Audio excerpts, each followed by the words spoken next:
"Can I dance with you?" asked the little girl at the father-daughter dance, "to the CEO who abandoned her mum 10 years ago. He's left in shock.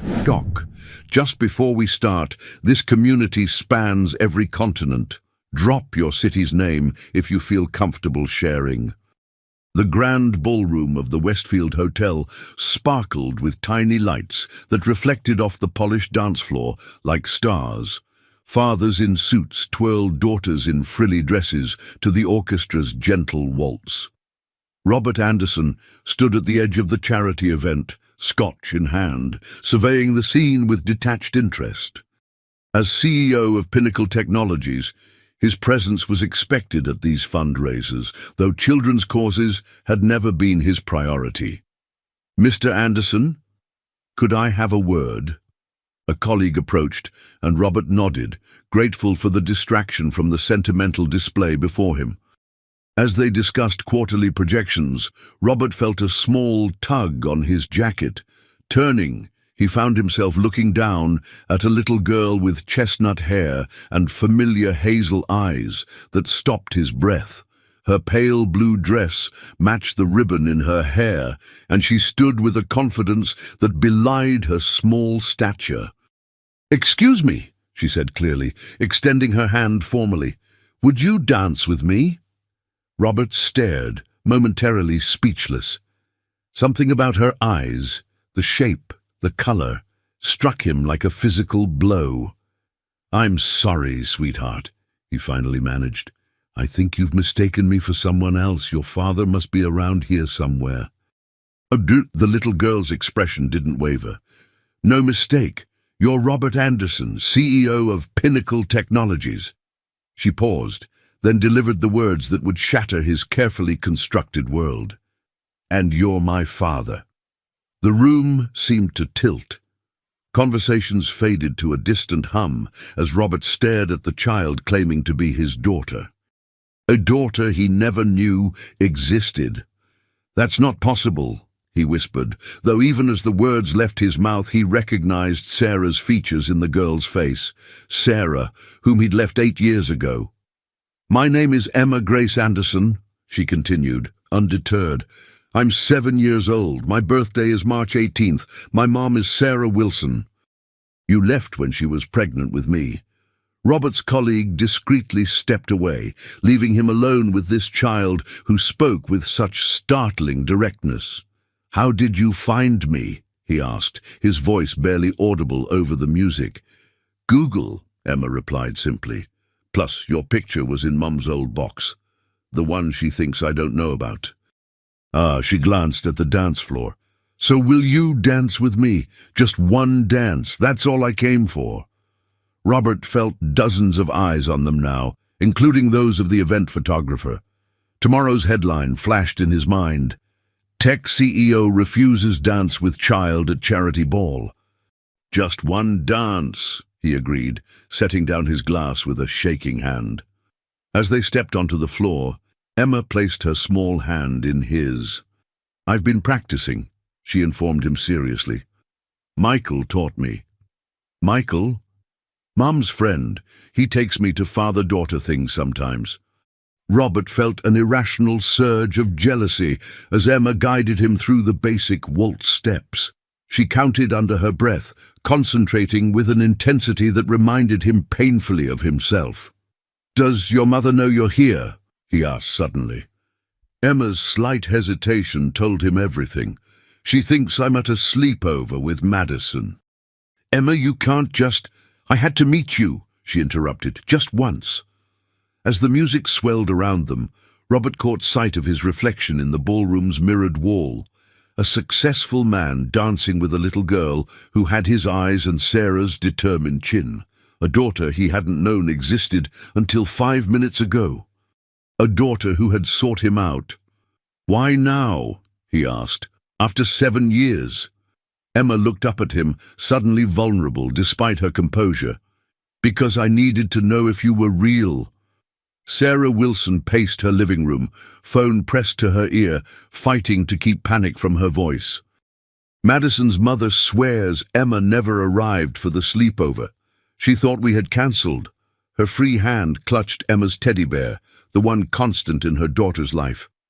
"I'm driving around the neighborhood again," Michael Thompson replied, his deep voice steady despite the concern evident in it.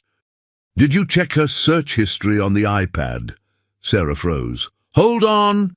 She rushed to Emma's room, swiping open the tablet. The browser history had been cleared, unusual for her 7-year-old. But the photo gallery revealed screenshots of an event page. Annual Children's Hospital Charity Ball at the Westfield Hotel. "Oh, God," Sarah whispered. "Michael, I know where she is." Across town, the orchestra finished its waltz. Robert guided Emma to the edge of the dance floor, his mind racing. The child, his child, looked up at him with an evaluating gaze that seemed impossible for someone so young. "You're taller than in the pictures," Emma remarked, "and you have more grey hair now." Robert's hand unconsciously touched his temple. 7 years will do that. 8, Emma corrected. "You left 8 years ago, before I was born." A waiter passed with sparkling cider, and Emma deftly snagged 2 glasses, offering one to Robert with practiced politeness that spoke of her mother's careful upbringing. "You shouldn't be here alone," Robert said, accepting the glass automatically. "Does anyone know where you are?" "I took an Uber using Mom's account," Emma explained. "The driver thought I was meeting my dad here." Her smile held a hint of mischief, which was true. Robert felt dizzy at her resourcefulness and the recklessness of her journey. "Emma, I need to call your mother." "Not yet," she pleaded. "I have questions first. Questions I may not have answers to." Emma studied him, head tilted. "Why did you leave Mom when she told you about me?" The directness of the question hit like a physical blow. Robert glanced around, acutely aware they were in public. "That's uncomplicated, Emma. I'm smart for my age. Everyone says so." "I'm sure you are, but this isn't the place." "Did you not want me?" Her voice remained steady, but her small fingers tightened around the glass. Robert crouched to her level, surprising himself with the instinctive movement. "Emma, I didn't know about you." Confusion crossed her face. "But Mom said she told you she was pregnant and then you left." The memories flooded back, that final explosive argument in their apartment. Sarah tearfully announcing her pregnancy amidst the wreckage of their relationship. Him walking out, believing it a desperate attempt to salvage what was already broken. "I didn't believe her," he admitted, the truth tasting bitter. "We were already separating, I thought." He trailed off, realizing how hollow any explanation would sound.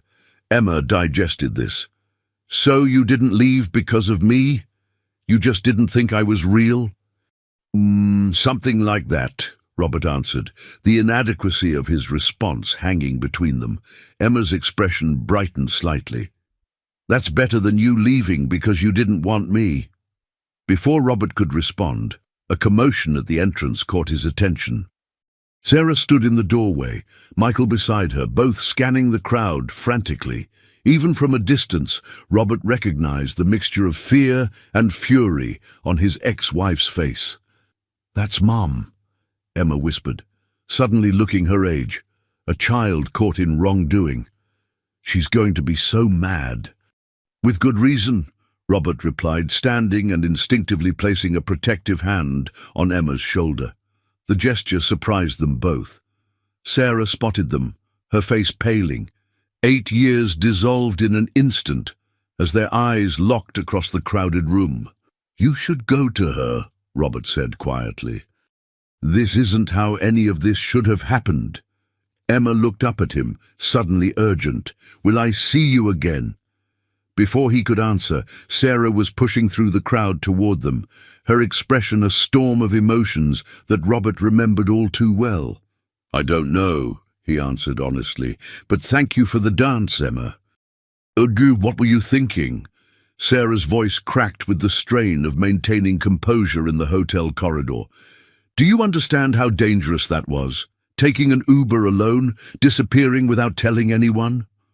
Emma stood with her head bowed, but her posture remained unbent. "I just wanted to meet him." "You could have been—" Sarah broke off, unable to voice the horrors her mind had conjured during the frantic search. She crouched, gripping Emma's shoulders. "Promise me, you will never do anything like this again." "I promise," Emma whispered, tears finally welling. "I'm sorry I scared you." Michael hung back, giving them space while keeping a watchful eye on the ballroom entrance where Robert Anderson remained, observing the family reunion from a distance. Sarah hugged Emma tightly, then stood. "Wait here with Michael. I need a word with your father." As Sarah approached, Robert straightened his tie in an unconscious gesture of armor-donning. 8 years had been kind to her, he noted. The college girlfriend who became his wife now moved with a confident grace that spoke of hard-won strength. "Sarah," he greeted, his voice carefully neutral. "How dare you?" she hissed, stopping just short of him. "How dare you dance with her, speak with her, without calling me immediately?" "She only approached me 15 minutes ago," Robert defended. "I was trying to process the fact that I apparently have a 7-year-old daughter I never knew existed." Sarah's eyes flashed dangerously. "Don't you dare pretend you didn't know. I told you I was pregnant that night." "And I didn't believe you," he countered. "We were already over, Sarah. I thought it was a last-ditch effort to— To what? Trap the mighty Robert Anderson?" Bitter laughter escaped her. "I tried to call you for weeks afterward. Your number was changed.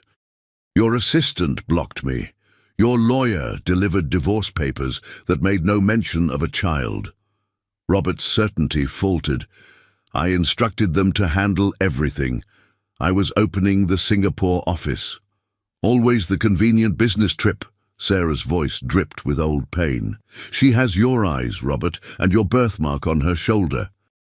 A simple DNA test would have confirmed everything." The weight of 8 years of absence pressed on him.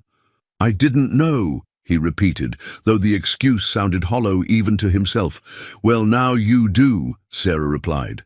"So what happens next is your choice.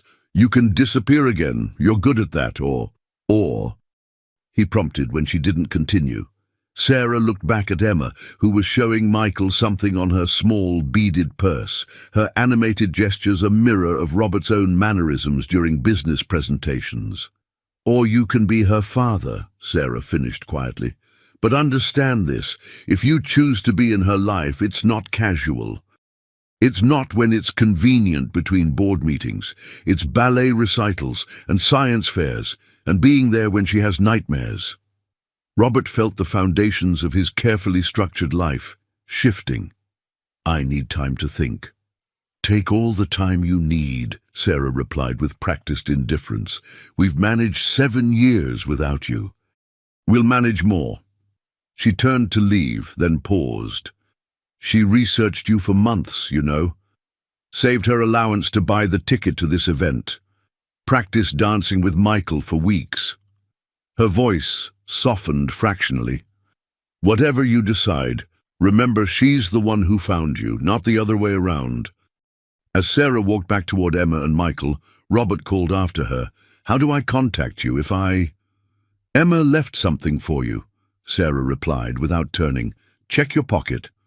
Confused, Robert reached into his jacket pocket and found a folded paper star. Opening it carefully revealed a phone number written in careful child's handwriting, and beneath it, "This is Mom's number. Call if you want to be my dad. Emma G. Anderson, your daughter." Robert sat in his empty penthouse, the paper star unfolded before him on the glass coffee table.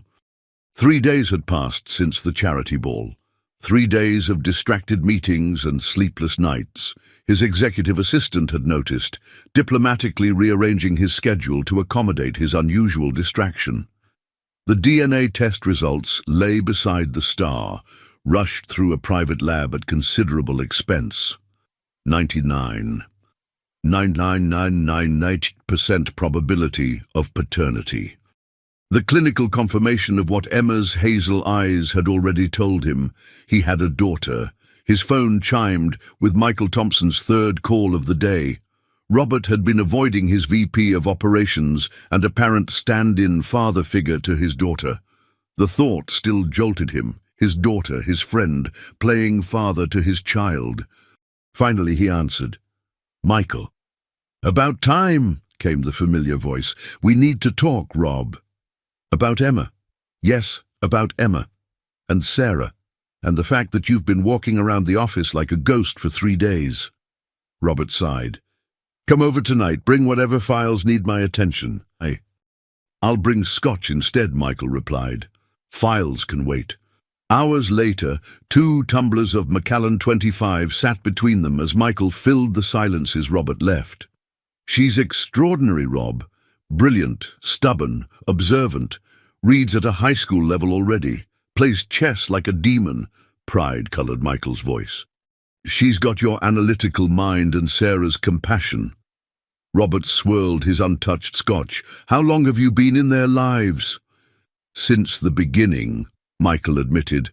"I ran into Sarah at the hospital when Emma was born. Premature but fighting, just like her mother." He leaned forward. "Sarah never asked for anything, Rob. Not money, not support. She finished nursing school with a newborn, worked double shifts. I just helped where I could." "While working for me," Robert observed, an edge in his voice. "Don't," Michael warned. "Don't make this about loyalty to you. You were gone. They needed someone." Robert conceded with a nod. "Does Emma have everything she needs?" Michael's hesitation was brief but noticeable. "Materially? Sarah provides well enough. Emotionally? She's been asking about you more this past year. Hence the mission to find you." "There's something you're not telling me." Michael set down his glass. "That's Sarah's place, not mine." A knock at the door interrupted them. Robert opened it to find Sarah, arms crossed, expression guarded. "Michael called me," she explained, stepping inside without waiting for invitation. She stopped short at the sight of the DNA results. "Was that necessary?" "For me, yes," Robert replied. "Come in, Sarah." She remained standing, declining his gesture toward the sofa. "Emma's been asking if you'll call." "I've been processing," he said, aware of how corporate the response sounded. "Well, process faster," Sarah snapped. "She's 7. She thinks your silence means she did something wrong by finding you." Guilt surged through him. "That's not what you intended," Sarah finished. "Intentions don't matter much to children, Robert. Actions do." Michael stood, gathering his coat. "I should go." "Stay," Sarah and Robert said simultaneously, then exchanged surprised glances. "Robert needs to hear everything," Sarah continued, "and I'd rather say it once." The gravity in her tone chilled him. "What is it? What's wrong with Emma?" Sarah sank onto the edge of the sofa. "Emma has a rare blood disorder, diamond black fan anemia. Her bone marrow doesn't produce enough red blood cells." The medical terminology hit Robert like physical blows.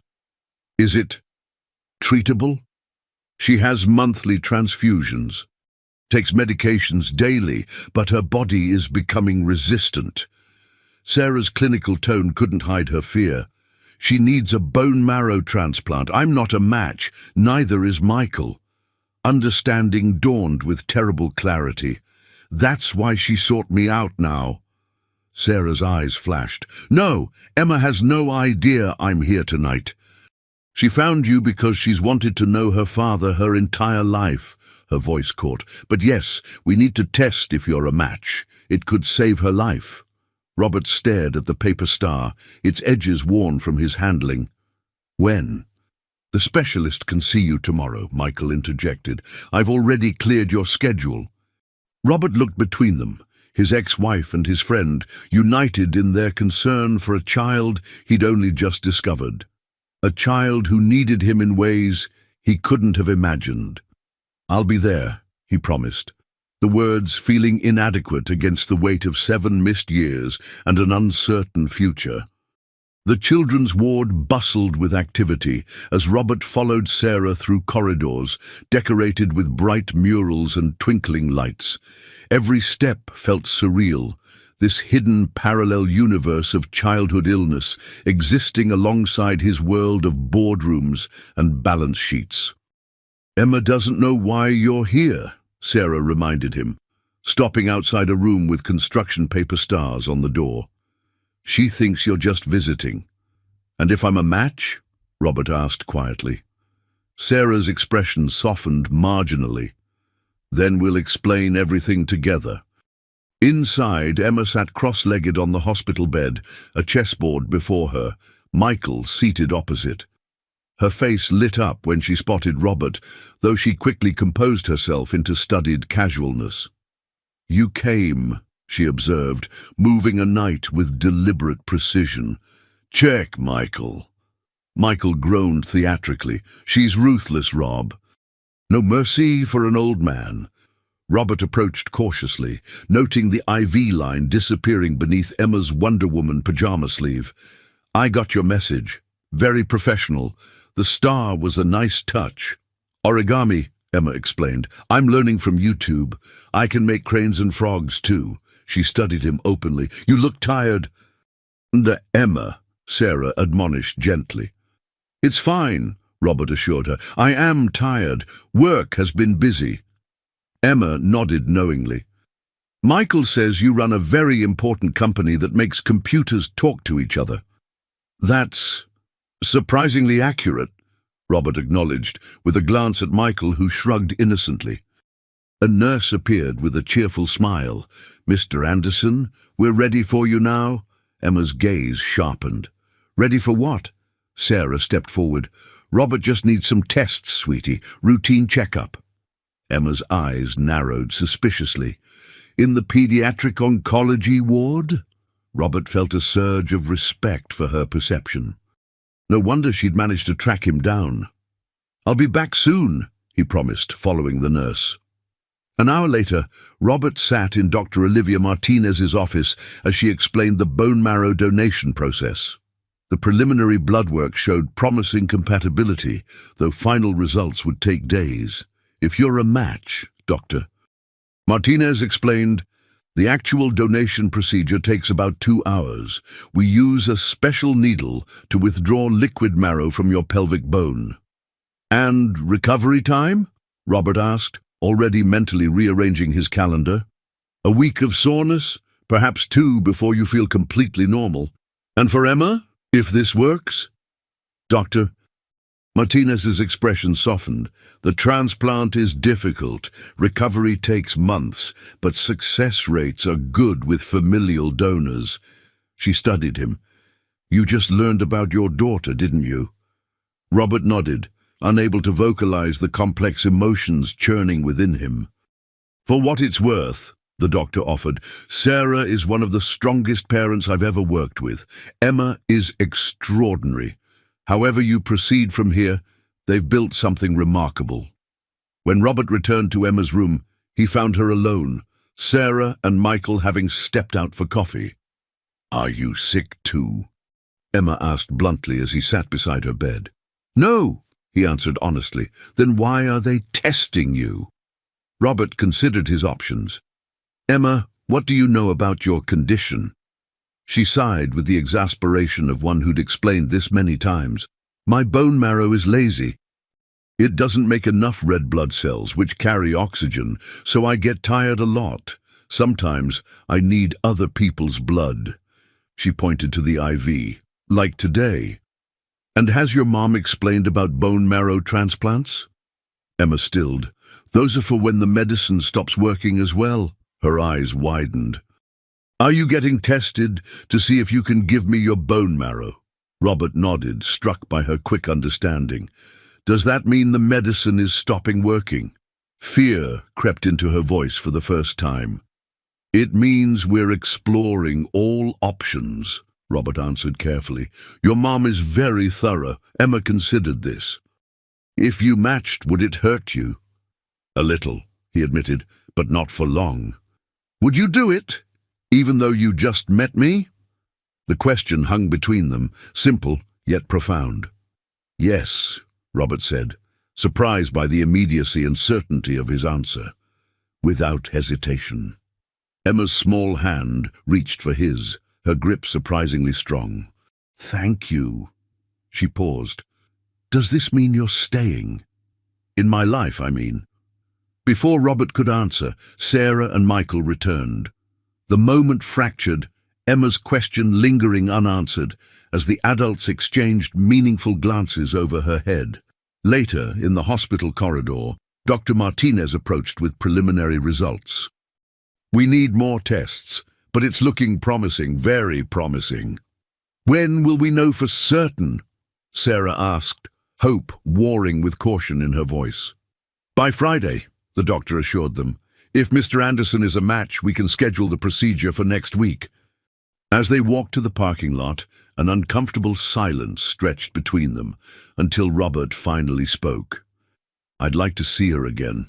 Before Friday, if that's okay." Sarah studied him, searching for something in his expression. Whatever she saw made her nod slowly.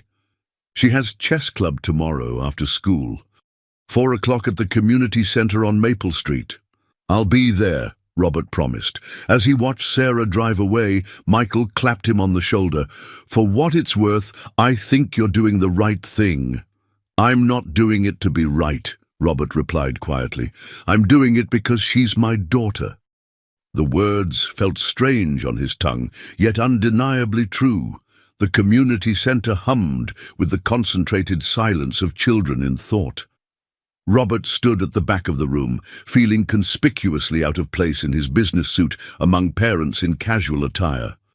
Emma sat at a board near the front, her brow furrowed in concentration as she contemplated her next move against a boy nearly twice her size. "She's the club champion for her age group," whispered a voice beside him.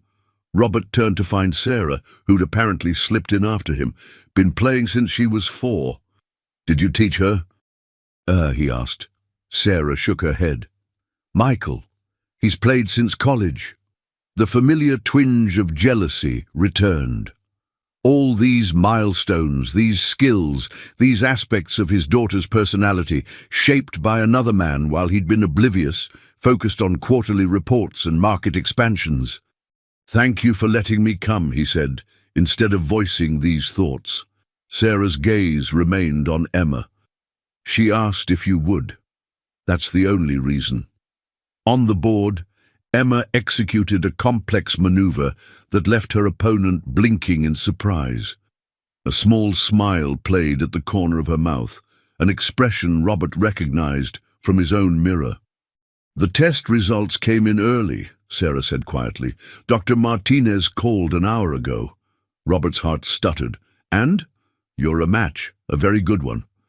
Relief and something more complicated colored her voice. "The procedure is scheduled for Monday if you're still willing." "Of course I am," he replied immediately. Sarah finally looked at him directly. "This doesn't erase the past 8 years, Robert. I know that. But," she continued, her voice softening fractionally, "it does change things. For Emma's sake, we need to establish some kind of relationship. Co-parenting, I suppose." The term felt both foreign and right. "I'd like that," Robert said carefully. "I know I have a lot to learn." Sarah's laugh held little humor. "You have no idea." Across the room, Emma executed a checkmate, her face lighting with contained triumph as she offered her hand to her opponent with practiced sportsmanship. She scanned the room and spotted Robert, her smile widening momentarily before she composed herself again. "She's trying so hard to be casual about you being here," Sarah observed. "She practiced what she'd say to you all morning." Emma approached them, chess notation book in hand. "You came," she said to Robert, echoing her greeting from the hospital. "I said I would," he replied simply. "Mom says you're a match," Emma continued, her direct gaze challenging him to prevaricate. "Yes," he confirmed, glancing at Sarah. "Your mother and I were just discussing next steps." Emma nodded seriously. "The bone marrow transplant." I've been reading about it. She held up her book. Not in this. This is just chess. I have medical books too. Of course you do, Robert murmured, increasingly awed by this child, his child. Are you scared? Emma asked unexpectedly. The question caught him off guard. About the procedure? About being my dad, she clarified, her voice matter-of-fact despite the weight of her words. Sarah inhaled sharply beside him, but remained silent, allowing him to answer. Yes, Robert admitted, crouching to Emma's level. I am. I've missed 7 years of your life. I don't know your favorite color or book or what makes you laugh. I'm afraid I'll disappoint you. Emma considered this with a seriousness that belied her age. Purple, the phantom toll booth, and Michael's dad jokes, even though I pretend they're not funny. She paused. Everyone's afraid of disappointing people they care about. That's normal. Her simple wisdom left him momentarily speechless. I have a recital next Friday, she continued pragmatically. You'll still be recovering, but you could come in a wheelchair if you wanted. Mom says it's important to keep doing normal things during treatment. The casual invitation, her extension of normalcy to include him, felt monumental. I'd like that very much, he managed. Emma nodded, satisfied. Good. I play the wizard in our dance. I have a purple cape. She turned as her chess coach called the group back for awards. I have to go get my trophy. As she walked away, Sarah let out a long breath. She's been planning that conversation for days. She's remarkable, Robert said, watching Emma accept a small trophy with dignity beyond her years. Yes, she is, Sarah agreed. And now you have a chance to know her. Don't waste it, Robert. He turned to face his ex-wife fully. Sarah, about the past, about leaving, there's something you should know. Sarah's expression closed immediately. Not now, not here. It's important, he insisted. The reason I left. Was it because of the call? She interrupted, her voice barely audible. Robert froze. You knew about that. I found out later. Much later. Pain flickered across her face. Michael told me after things got bad with Emma's condition. I should have told you myself, Robert acknowledged. I shouldn't have just left. No, Sarah agreed, you shouldn't have. She watched as Emma proudly showed her trophy to her coach. But that's the past. Emma is what matters now. Across the room, their daughter looked back at them. These two adults awkwardly navigating a new reality because of her. She gave them a small, encouraging wave. She's been waiting for you, Sarah said softly. Even before she knew she needed your bone marrow, she's been waiting for you her entire life.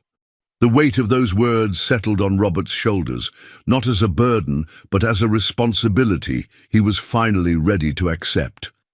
I'm here now, he promised. And I'm not going anywhere.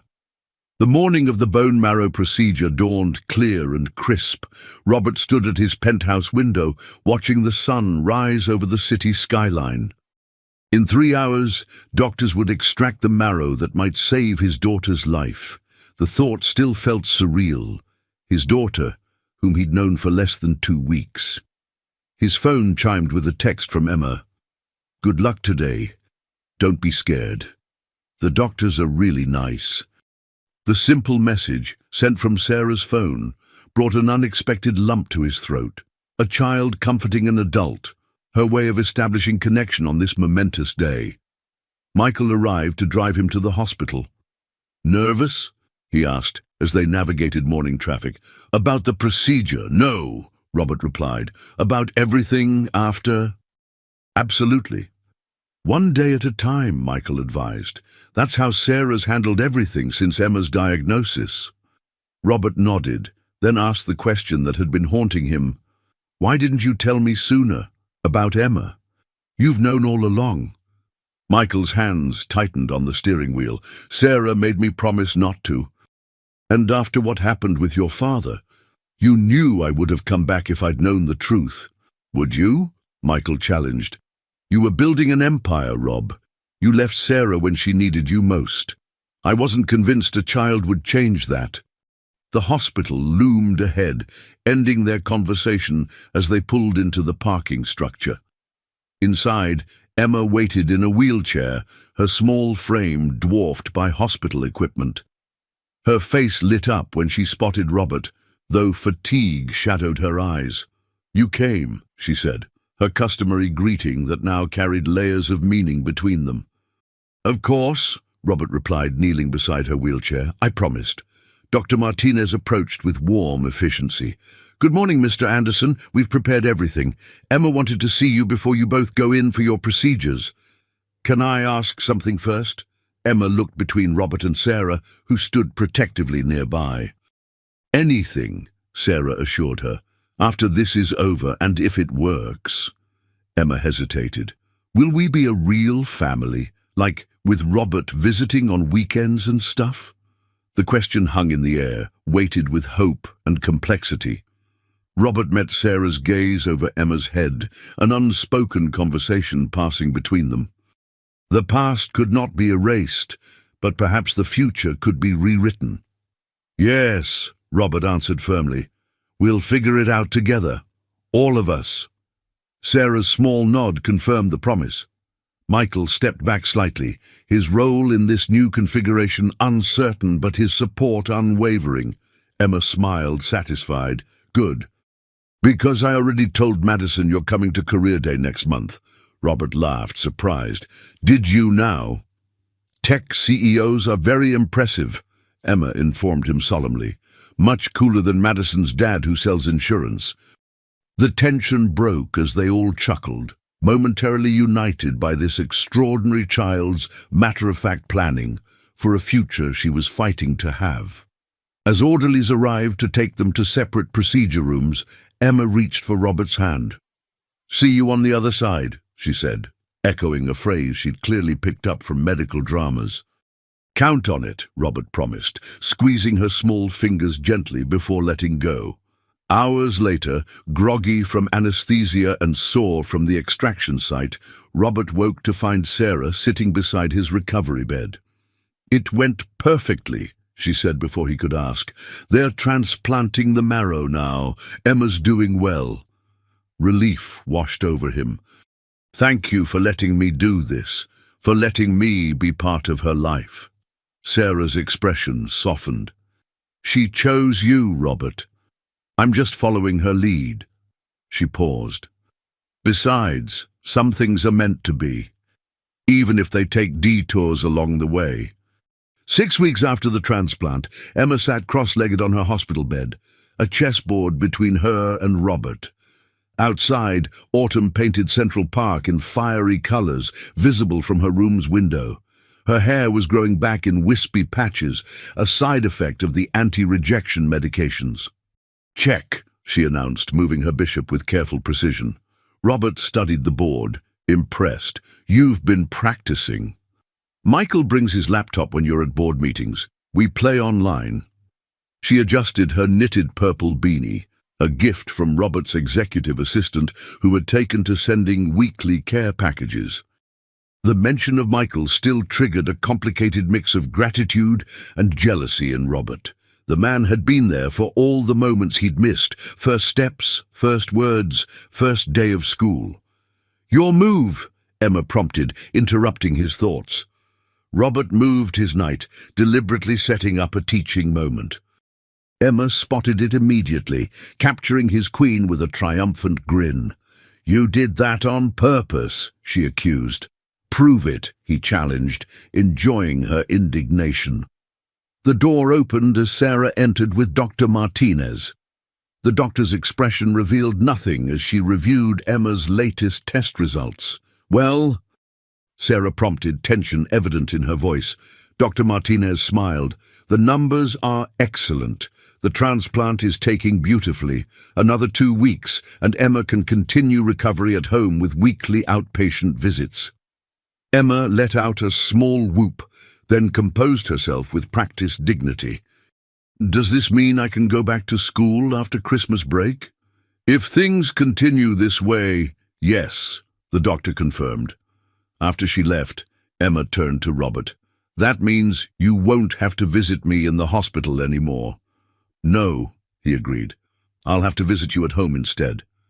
And take me to the park, Emma added. And the museum. And ice skating when I'm stronger. Robert exchanged glances with Sarah, who nodded slightly. We can arrange that, he promised. Later, as Emma napped, Robert and Sarah walked to the hospital cafeteria in companionable silence, a truce established through their shared focus on Emma's recovery. We need to talk about the future, Sarah said as they sat with coffee neither really wanted. Practical arrangements. Robert nodded. I've been thinking about that. I'd like regular visitation.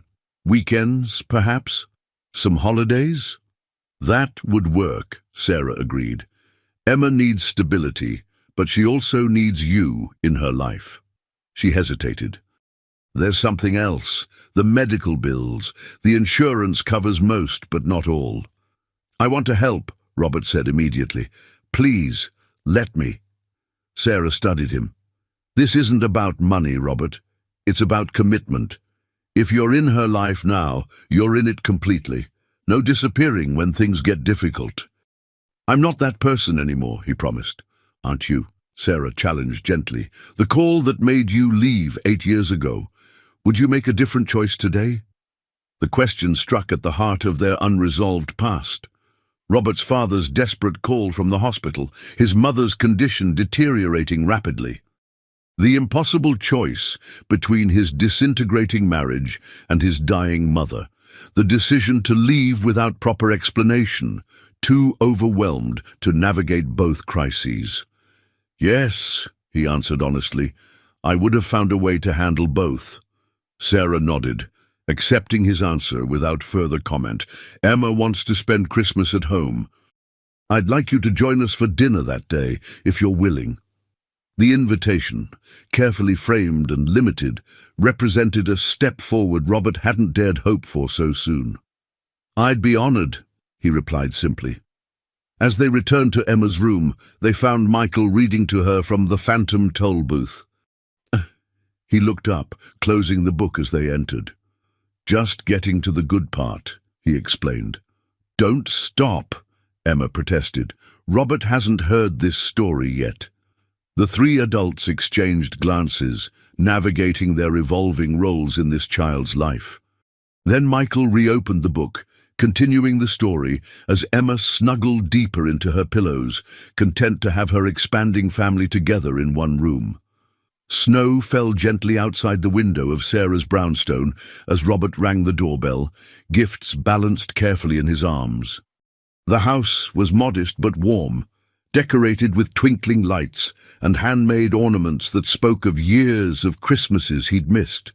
Emma answered the door, her face alight with excitement. 2 months post-transplant, her energy was returning, though she remained thin and tired easily. Her hair had grown into a pixie cut that framed her face. "You're here!" she exclaimed. "Mum said we couldn't open presents until you arrived. Sorry I'm late," Robert apologized, stepping inside. Last-minute board call. Sarah appeared from the kitchen, wiping her hands on a festive apron. "Merry Christmas, Robert. Dinner's almost ready." "Do." The formality between them had softened over the weeks of Emma's recovery, their shared concern creating a bridge across the chasm of their past. "Michael's in the living room," Emma informed him, taking one of the packages. "He's been helping me with my science fair project." Robert followed her through to a cozy room where a Christmas tree sparkled with colored lights. Michael stood to greet him, offering a beer. "Glad you could make it," he said with genuine warmth. The relationship between the two men had evolved into a cautious friendship. Michael had stepped back slightly as Robert took on more fatherly duties, finding a new balance that prioritized Emma's needs above any adult awkwardness.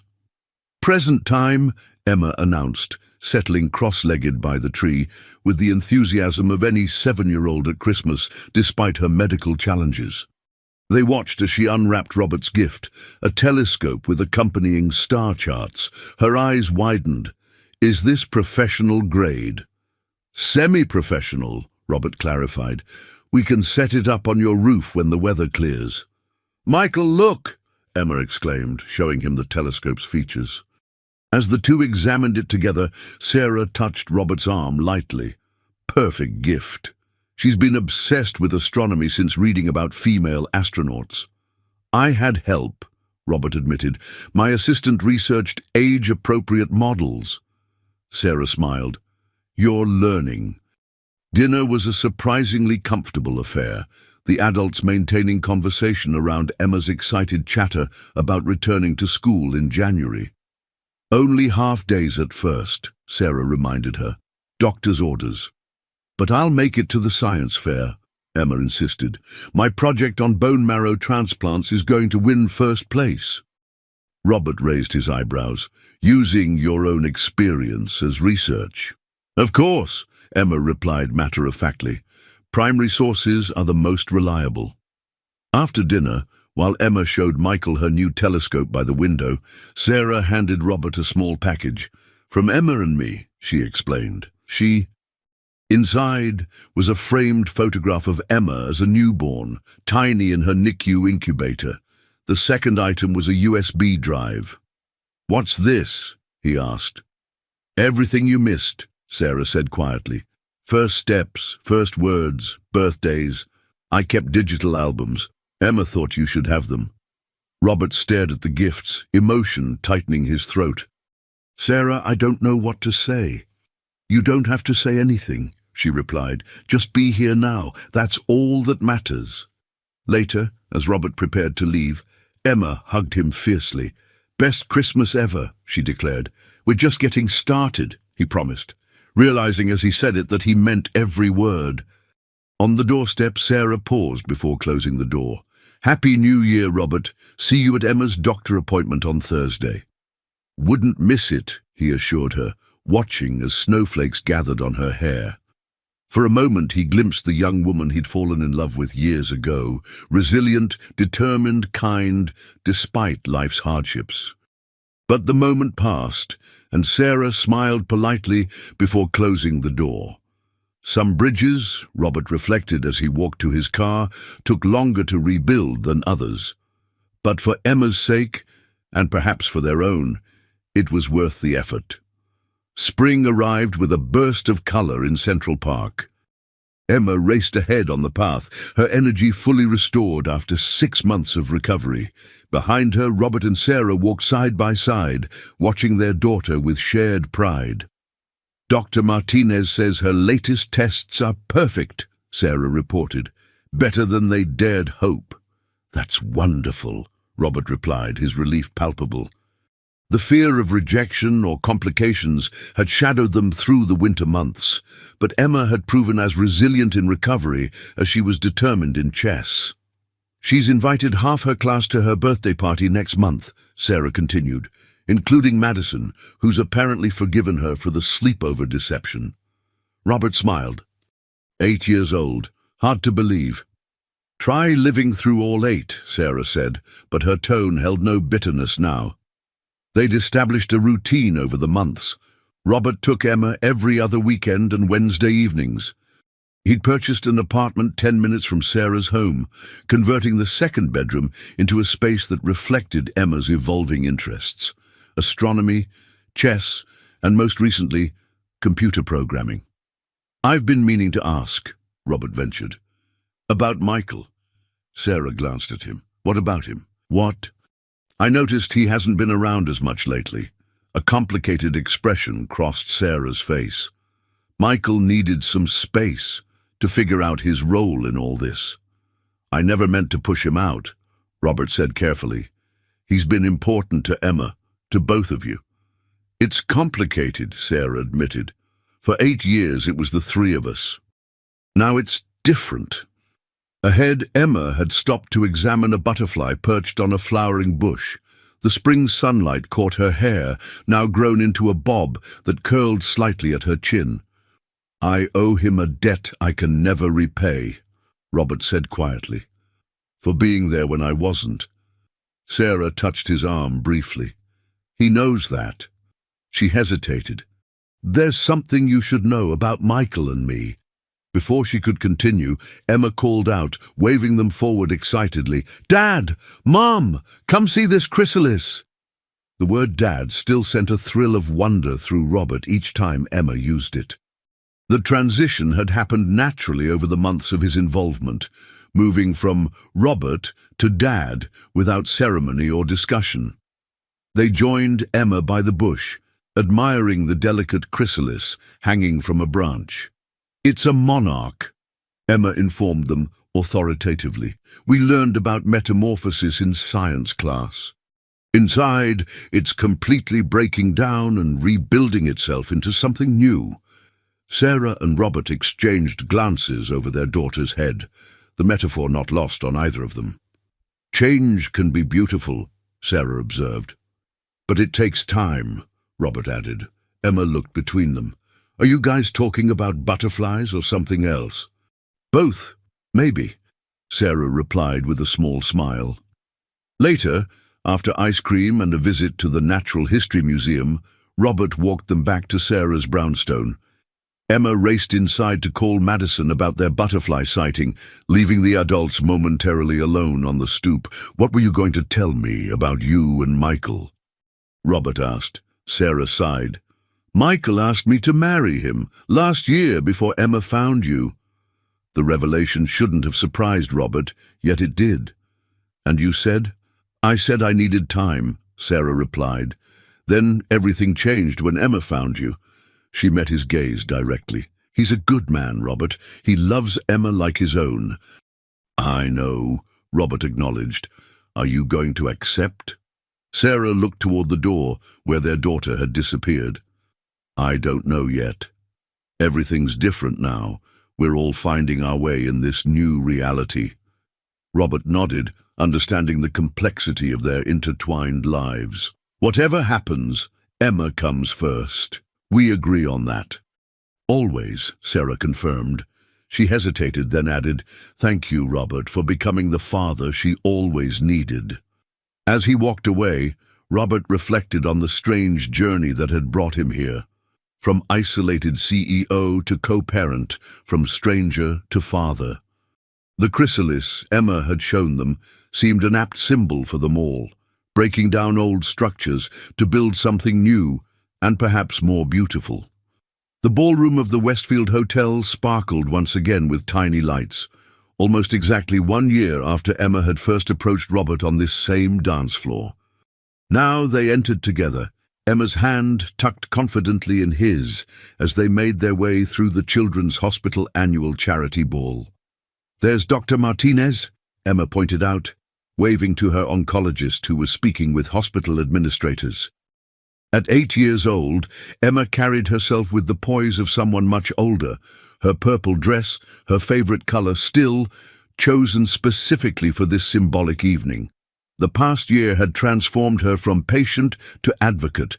She'd raised over $5,000 for the oncology ward through her school's charity drive, inspired by her own experience. "Mr. Anderson," called the event coordinator, "we're so pleased you increased Pinnacle's donation this year. The new children's wing will make such a difference." "It was the least I could do," Robert replied, meaning it. The past year had shifted his priorities dramatically. He'd restructured his work schedule, delegated more responsibility to his executive team, and focused Pinnacle's charitable foundation on pediatric medical research. As they circulated through the crowd, Robert noticed Michael entering with Sarah. Though initially awkward, Michael's presence at family events had gradually normalized as they all adjusted to their new dynamics. He'd accepted a position running Pinnacle's charitable foundation, bridging his roles in both Robert's and Emma's lives. The orchestra began playing a waltz, the same one that had been playing when Emma first approached Robert with her life-changing question. "May I have this dance?" Emma asked formally, extending her hand just as she had a year ago. "I would be honored," Robert replied, leading her to the dance floor. Emma no longer needed to count steps under her breath. They moved with practiced ease, having taken father-daughter dance lessons together for months in preparation for this night.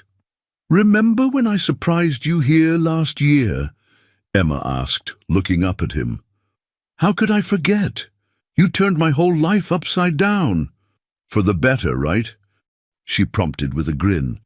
"Infinitely better," he assured her. Across the room, Sarah watched them with Michael beside her. Robert caught her eye, and she smiled, a genuine smile that acknowledged how far they'd all come. Later, as Emma chatted with Dr. Martinez about her latest fundraising ideas, Sarah joined Robert by the refreshment table. "She's remarkably poised," Sarah observed. "Hard to believe this is the same girl who snuck out to find her father a year ago." "She gets that from you," Robert replied. "The determination, the courage." Sarah accepted the compliment with a nod. "We made quite a remarkable person between us, didn't we?" "We did," Robert agreed. Sarah about Michael's proposal. "I turned him down," she said quietly. "Last month." Robert's surprise must have shown on his face. "Not because of you," Sarah clarified quickly, "because I realized I've been defining myself as Emma's mother for so long that I've lost track of who Sarah is." And she glanced toward Michael, who was now laughing with Emma. "He understood. We're still friends." "And you're okay?" Robert asked. Sarah smiled. "I'm going back to school. Nurse practitioner program. Something I've wanted to do since Emma's diagnosis." "That's wonderful," Robert said sincerely. "You'll be excellent." "Emma's illness changed us all," Sarah observed, "made us re-evaluate what matters." Robert nodded, watching their daughter demonstrate a dance move to Michael. "I never thanked you properly for letting me be part of her life after everything." "You're her father," Sarah said simply. "That never changed, even when you were absent." The orchestra shifted to a new song, and Emma bounded back to them. "Dad, they're playing the father-daughter special dance. Come on." As Robert allowed himself to be pulled back to the dance floor, he caught sight of their reflection in the mirrored wall, so different from a year ago. Now, instead of shock and disbelief, his face showed something he hadn't expected to find again: contentment. "Dad," Emma said as they danced, "I have a question." "Another life-altering one?" he teased. "Maybe," she replied with surprising seriousness. "Do you think you and Mom will ever get back together, like as a couple?" "Mum," the question caught him off guard. "What makes you ask that?" Emma shrugged with attempted casualness. "Madison's parents got divorced and then remarried each other. She says it happens sometimes." Robert considered his answer carefully. "Your mom and I care about each other because we both love you. But sometimes people are better as friends and co-parents than as a couple." Emma nodded thoughtfully. "That makes sense. I just thought I'd ask." As the dance ended, Robert marveled at his daughter's continuing ability to surprise him with her perceptiveness and courage to ask difficult questions directly. Some things, it seemed, never changed. 2 years after Emma's bone marrow transplant, Robert stood in the backyard of Sarah's brownstone, helping Michael set up tables for Emma's 10th birthday party. The summer afternoon was perfect: clear skies, gentle breeze, and the excited chatter of children exploring the elaborate astronomy-themed decorations. "Emma said you're taking her to space camp next month," Michael commented as they unfolded chairs. "She's been counting down the days," Robert confirmed. "Apparently I'm in for a week of freeze-dried ice cream and zero-gravity simulations." Michael laughed. "Better you than me. I did my time at science camp last summer." Their relationship had evolved into a genuine friendship, the initial awkwardness giving way to mutual respect and shared commitment to Emma's happiness. Inside the house, Emma directed operations with characteristic precision, instructing her friends where to place gifts and which activities came first. At 10, she retained the directness that had first led her to approach Robert, now channeled into leadership roles at school and her continuing advocacy for pediatric cancer patients. Sarah emerged from the kitchen carrying a spectacular cake designed like the solar system, her nursing scrubs exchanged for a summer dress. The nurse practitioner program had been demanding but fulfilling, and she'd recently accepted a position at the same hospital where Emma had been treated. "The guest of honor requests your presence for cake," she informed Robert and Michael. "Something about the astronomical significance of this exact moment." They gathered around as Emma explained the perfect alignment of Jupiter and Saturn, visible that night, the reason she'd insisted on an evening party despite Sarah's concerns about sugar-hyped children up past bedtime. "Make a wish, stargazer," Robert encouraged, as Emma prepared to blow out her candles. "I don't need to," she replied with a smile that illuminated her entire face. "I already got what I wished for." Later, after the party wound down and the last guests departed, the four of them, Robert, Sarah, Michael and Emma, sat on the back porch, watching as stars appeared in the darkening sky. "Which one is Jupiter again?" Michael asked, squinting upward. Emma pointed with exaggerated patience. "The bright one to the left of the moon, Saturn's fainter just beside it." Robert watched his daughter's animated explanation of celestial mechanics, marveling at how her fight for health had transformed into a passion for understanding the universe. The frightened child in the hospital bed seemed distant now, replaced by this vibrant, curious person on the cusp of adolescence. "I have something for you," he said, when Emma paused for breath. "An early birthday present." He handed her a small envelope. Inside was a letter confirming a donation to the Children's Hospital in Emma's name, funding for a new pediatric research initiative focused on rare blood disorders. "They're calling it the Emma Anderson Fellowship," he explained. "Supporting young researchers working on treatments like the one that helped you." Emma's eyes widened. "Really? Like scientists will be doing research because of me?" "Because of you," Robert confirmed. "Your courage inspired a lot of people, Emma, including me." She launched herself into his arms with the spontaneous affection that still caught him by surprise sometimes. "Thank you, Dad." Sarah's eyes met Robert's over their daughter's head, sharing a moment of quiet acknowledgement of how far they'd all come. As Emma raced inside to show Michael her latest telescope modifications, Sarah moved to sit beside Robert. "You know what today is, besides her birthday?" she asked. Robert nodded. 3 years since she found me at the charity ball. "Best thing that ever happened to all of us," Sarah said softly, "though I wouldn't have believed it at the time." "Life has a way of surprising us," Robert agreed. They sat in companionable silence, watching the stars brighten against the deepening blue. The past 3 years had brought challenges, adjustments, and inevitable missteps as they learned to co-parent. But through it all, Emma had thrived, physically, emotionally, academically, surrounded by 3 adults who put her welfare above their own complicated histories. "She asked me yesterday if we'd ever tell her the full story," Sarah commented, "about why you left, about everything that happened before she was born." "What did you tell her?" "That when she's older, we'll explain everything together." Sarah glanced at him. "She deserves the whole truth eventually." Robert nodded. "When she's ready." He paused. "Do you ever wonder how different things might have been if I'd stayed? If I'd known about her from the beginning?" Sarah considered this. "Sometimes.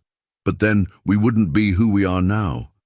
And I think who we are now is exactly who Emma needs us to be." Inside, Emma's laughter rang out as she showed Michael something on her computer, probably the space camp itinerary she'd been meticulously planning. "You know what she told me last week?" Robert said. "That she's glad things happened the way they did.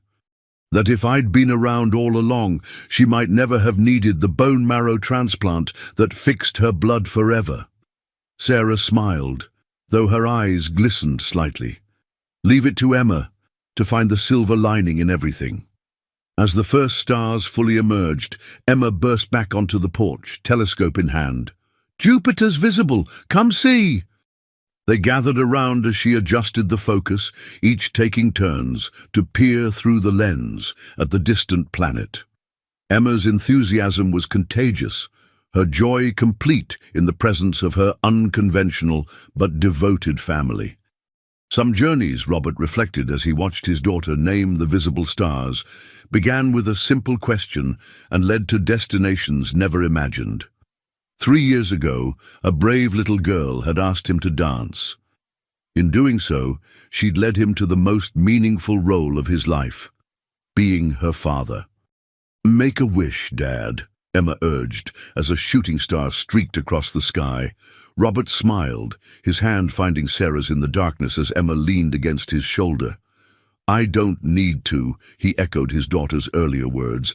"I already have everything I could wish for."